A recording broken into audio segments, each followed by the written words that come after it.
చీకట్లో ఎత్తికెళ్లేది దొంగతనము, వెలుగులో దోచుకునేదే ఈ లంచము. పని జరిగింది కదా, ఎవరైనా కృతజ్ఞతతో కానుక లేదంటే గిఫ్ట్ ఇస్తే దాన్ని లంచం అన్నారు. కానీ దోపిడీ చేసి దౌర్జన్యంగా ఈ పని జరగటానికి నాకు ఇది కావాలి, ఫలానా ఫేవర్ చేయాలన్నది ఈ లంచముగా ఉంది. జరిగిన పని బట్టి ఎవరైనా కృతజ్ఞతతో కానుకో గిఫ్టో ఇస్తారు. కానీ ఈ లంచం అనేది పని జరగటం కోసం నాకు ఇది కావాలని అడిగేది. ఆల్రెడీ ఒక పొజిషన్లో ఉన్న ఒక మనిషికి తన యొక్క పరిధిలో చేయాల్సిన పనులు తనకు తెలుసు, దానికి తగ్గట్టుగా ఆయన నెలసరి జీతం కూడా తీసుకుంటాడు. అయినప్పటికీ అందులోనూ పనులు జరగటం కోసము లంచం కనుక తీసుకుంటే అదే పాపము. అందరూ ధనికులు కాదు, చాలా మంది పేదవారు ఉంటారు. ప్రతి రూపాయి సంపాదించడం కోసం చెమట, రక్తము, సమయాన్ని వెచ్చించి కష్టపడతారు. కానీ కొన్ని పనులు జరగడానికి కొంతమంది లంచాలు పుచ్చుకుంటున్నారు, అది నేరము. మరలానే అది పాపము అండ్ శ్రమ దోపిడీ కూడా. బిబ్లికల్ గా ఉన్నది ఉన్నట్టుగా మాట్లాడాలంటే లంచం గురించి కనుక మనసులో ఒక చిన్న థాట్ వచ్చినా వారి డౌన్ ఫాల్ అనేది ఆల్రెడీ స్టార్ట్ అయినట్టు. లేని వార్త పుట్టించటము, నిరపరాధుల్ని ఇబ్బంది పెట్టడము,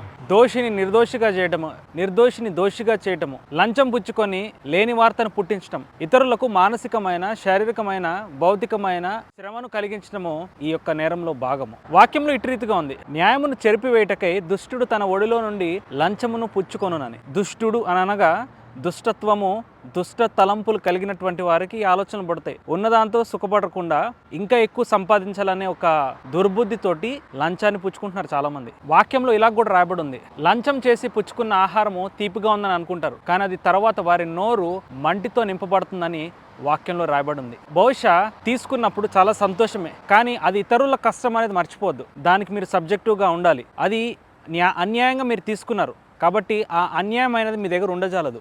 వాక్యంలో ఇలా కూడా ఉంది, అదేంటనంటే మోసం చేసి సంపాదించిన ధనము క్షీణించిపోను, కష్టము చేసి కూర్చుకొని వాడు తన ఆస్తిని వృద్ధిపరచుకొనును అని కూడా మాట రాయబడి ఉంది. సో ఇక్కడ కష్టపడే ఒక స్వభావం కనబడుతుంది, ఇంకొకటికి దోచుకునే స్వభావం కనబడుతుంది. దోచుకునే వాడి స్వభావానికి కలిగే రిజల్ట్ ఏంటనంటే క్షీణించిపోతుంది. ఏదైతే తీసుకున్నారో ఆ ధనము వారి దగ్గర నిలవదు, దానికి రెక్కలు వస్తాయి. అది ఎట్టి రీతిగా వాళ్ళ దగ్గర నుంచి వెళ్ళిపోద్దో వాళ్ళకి తెలియదు.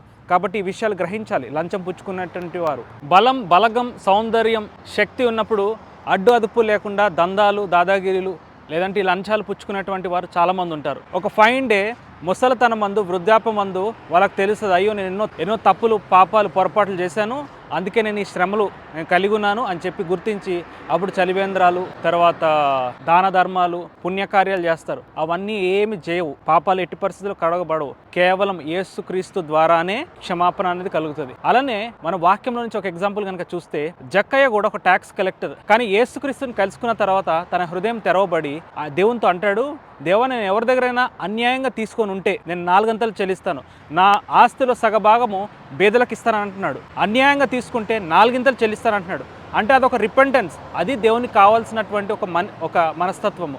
ఎవరి దగ్గర అన్యాయంగా మీరు తీసుకున్నారో వారిని ఖచ్చితంగా క్షమాపణ అడగండి, దేవుని దగ్గర ప్రార్థన చేయండి. అలా మీ యొక్క లంచగొండి తలము అలవాటు నుండి బయటకు రావాలనేది దేవుని యొక్క చిత్తమై ఉంది. దాంట్లో కనుక జీవిస్తే భయంకరమైన డౌన్ఫాల్ అనేది ఉంటుందనేది మర్చిపోకూడదు. God bless you all and praise the lord.